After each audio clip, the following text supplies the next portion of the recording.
Welcome to another edition of You and Your Money. I'm Bryan Hirsch. This evening we're focusing on estate planning. Whilst understanding on a regular basis your overall financial plan and dealing with the short, medium and long term, the most critical time is one passes on and the deceased estate then comes into existence. For the family left behind and the executor who winds up the will and with the proper information with which to work with, the sooner the estate will be wound up and assets pass on to those benefiting from the will itself. And joining me this evening is Harry Joffe, a very excited Liverpool supporter in his part-time duties, and when he's not watching the club, he's head of legal services at Discovery Life. And Gordon Stuart, absolutely stuck on Mauritius. He's managing director of Accuro, and he's joining us this evening from Mauritius. Good evening, Harry, and nice to have you on board, Gordon. Good evening. Good evening, Hope Bryan. you enjoy the show. Hello, Bryan. Got some nice Hey, Harry. Yeah. Harry, first question to you. In your experience, what percentage of people actually pass away and leave a messy estate? So, Bryan, it's really interesting. Before I came on air, I was doing my research for this show, of course. Me and Gordon always come on very well prepared. And I was talking to our team in Discovery Wills and Trusts, who have done quite a lot of research on this. And they came out with a figure that 70% of South Africans don't have a will. So that's just South Africans that don't have a will. Now, you asked me how many have a messy estate. So you can add on about 10% to those that have got a will and didn't do it properly or didn't sign it properly or the will's lost. So you're looking at probably 80% of South Africans die without a neat estate. And I must tell you, there's a fascinating case this week, I love these cases, where a wife killed her husband in the Cape, a farmer. And you know, there's an old saying that me and Gordon learned at law school, the bloedige hand erft net. So if you kill someone, you can't inherit from them. Yeah. But she went one step further. This is quite a calculating lady. So she forged his will. It's not only did she kill him, she put in a forged will, which the court picked up was forged because they did a signature check when the heirs objected. And they chucked out the will, obviously, because it's forged. And they extended the principle to say not only can't you inherit if you kill someone, but you also can't inherit if you try and forge a will. So, there are a lot of these cases in South Africa now where wills are forged or lost or the signatures are wrong.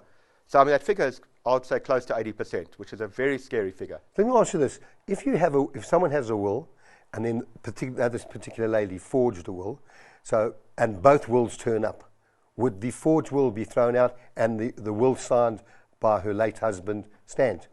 Well, you see, now that's the question. So it depends on who can prove what to court. There's another court case from a few years back, I can't remember the name, where the master and the trust company accepted a will, thinking it was the last valid will, and after that wound up their estate, a later valid will came to hand. And then they got to unwind and they got to reclaim, and it was an absolute nightmare. It ended up in court, because then it's all these Roman Dutch principles. So it's very tricky. And again, I must just tell you what I'm going to throw in a bit of advertising for us and the industry. So what Discovery Wills and Trusts do, and a lot of the trust companies do as well, is they offer storage of the will. So, if you're a client of ours or of any trust company, and you do a will with that company, they will store your will for you. Some of them charge a nominal fee, some do it for free.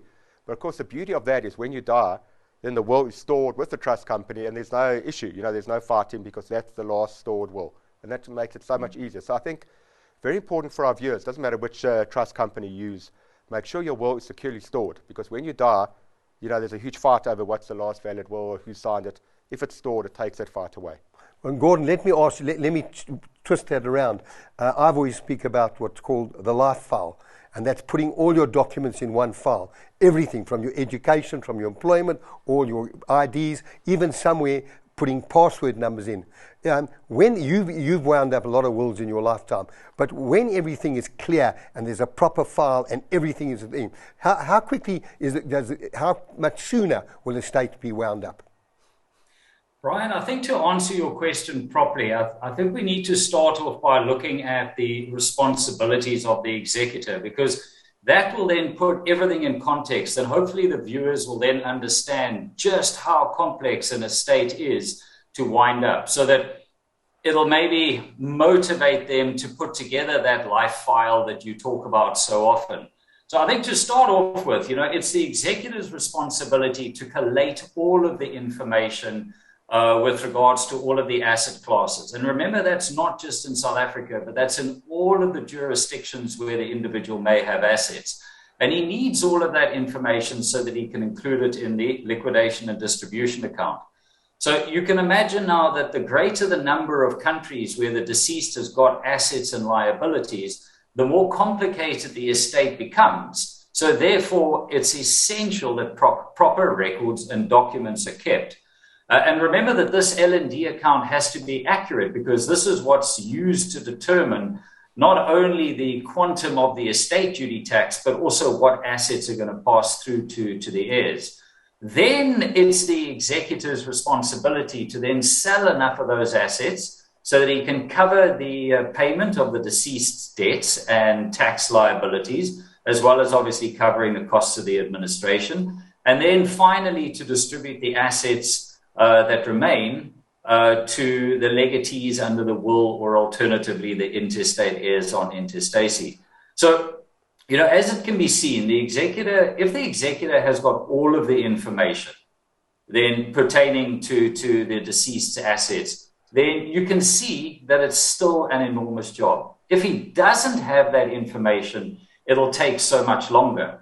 And, you know, imagine winding up an estate as an executor, and as you're progressing, you know, these assets and liabilities are uncovered, which means that you've got to start again. It would be so much simpler if the executor had all of the information when he started the winding up of the deceased estate. And I have to share two quick stories with you, Bryan, because like Harry said, when I was doing some research, I came across these. So when I was still at Sentinel, we had a particularly complex estate that we were trying to administer. And the financial advisor who was referred the client to us was having a real go at us due to the length of time that it was taking. So after listening to the advisor complaining for it was a pretty long time, I just politely informed him that their client had had their entire life to complicate his affairs. And it was a little bit unreasonable that he was expecting us to unravel it in just a couple of months. And then one that really made me laugh was we received a letter from a client addressed to Sentinel Executioner Services. And I know the executor's responsibilities are pretty broad, but I don't think they go that far. Yeah. Bryan, sorry, I've got to jump in here because you know, Gordon makes a very valid point that the executor has to find liquidity, has to find cash always to pay taxes and death duties. So, you know, I mean, I work for an insurance company. Let's be quite blunt. Insurance is one of the great wonders when it comes to deceased estates and winding up an estate. If you've got the correct amount of insurance, first of all, locally, that pays into the estate potentially or pays out to heirs to use, you know, you've got cash. You've got ready hard cash to settle debts. But more important, offshore, because Gordon brought the point up, you know, the executor's got to go across all these jurisdictions, find assets, wind them up. If your assets offshore are wrapped into an endowment wrapper and you've got a beneficiary for proceeds or for ownership on that endowment wrapper, then when you die, of course, the proceeds pay direct to the beneficiary. The executor doesn't have to cross jurisdictions, cross boundaries or borders, and things get wound up so much quicker. So insurance is a very useful part of expediting. And Harry, you left out a very important thing. It doesn't form part of the estate. Well, if it's been left to anything other than the spouse. Yeah, so it depends. If it's a pure life policy, like our dollar life policy, it's not part of the estate. If it's an endowment wrapper, it will be an actual asset because that's got cash value the day before death. But you're right, if it's a pure offshore life policy, it might be exempt, or ours is. If it's an offshore endowment wrapper, it will still be an asset in the estate. But the point is that the executor doesn't have to wind it up. So you save the executor's fees that Gordon was talking about, and you save the delay in having to go across to different jurisdictions. So it's very important to link in insurance to any estate winding up process. Well, you know, we always advertise the week before what we're going to do tonight. I had two calls today. The first was from someone at the airport flying off to Australia, and I'm going to put this to you, Gordon, and she was very concerned that only her two of her 4 children were executors. The other 2 weren't. And I said to her, you know, you don't need, there's no benefit to 1 of 4 or 4 of 4 being Gordon. Why do people believe that by not appointing all the children, some of their children are being disadvantaged? Yeah, you know, Bryan, I actually did a talk on this at the FISA conference last year. And there is this perception that if you appoint a family member as the executor, then the estate is going to be wound up smoothly. Now, I would say that the main reason why people are appointing family members is to retain an element of control over the estate, and second of all, to allow them to negotiate the executor's fees. But it does come with a significant amount of potential family consequences, because if you've got one individual who's looking after the estate, there is always the potential for sibling rivalry. Then I want to take it one step further and imagine that there is now stepchildren or a stepmother or father involved, and there is perhaps a natural prejudice against that second family. So I'm not a huge fan of it. I'm quite happy normally for the spouse to be appointed as the executor, allowing her then to appoint a professional to act as the administrator. But I'm not in favor of appointing a large amount of children. And I think we also need to remember is who exactly can wind up in a deceased estate. Well, it's either a practicing attorney or a trust company or a board of executors. So if you appoint a child or even the children, they're not going to have the authority to actually deal with the administration. Oh, sorry, I should have added there a chartered accountant. They're not going to have the authority to wind up the estate, and they're going to have to go and appoint a professional to do it anyway. Harry, do you want to make any comments, or can I go to Yeah, Brian, I mean, and the problem we find in South Africa, Gordon's being very polite talking about stepchildren. You know, we got what we call blended families now. So people are taking girlfriends and they got children from other relationships. And we're going to come to a case just now about that. And that makes it even more complicated, because then who qualifies as a child, who doesn't qualify as a child, is it legitimate, illegitimate, all those kind of things. And I think the bottom line is, and Gordon spoke about it earlier, is the amount of time it will take an executor to wind up an estate. That's if you've got a professional qualified executor. You know, if you've got an unqualified executor who doesn't know what they're doing, it can take years and years, because things will just keep sitting. And we've got a record in my office of the longest estate we're dealing with, which has taken 11 years. They finally came to us after 11 years and said, we can't do this, try and help us.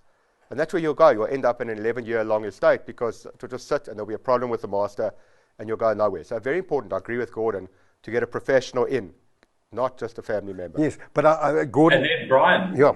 Sorry, Brian, can I just add one more thing to my answer? Is that often they appoint the child as the executor, and the child then leaves South Africa and moves to another country. And in order to be appointed as the executor, the master is going to require a proof of address. Now, so typically the executor has to be a South African resident. So if your child is not in South Africa, you're going to battle to have that person appointed as the executor anyway. So if two, let's say one overseas and one in local, is appointed, both of them appointed, can only the one in South Africa be accepted as the executor? Yeah, because the master is going to require a South African proof of address. Well, we've got a lot of questions still this evening, a lot of emails we hope to get through. We're going to take a short break. Stay tuned. We'll be back shortly.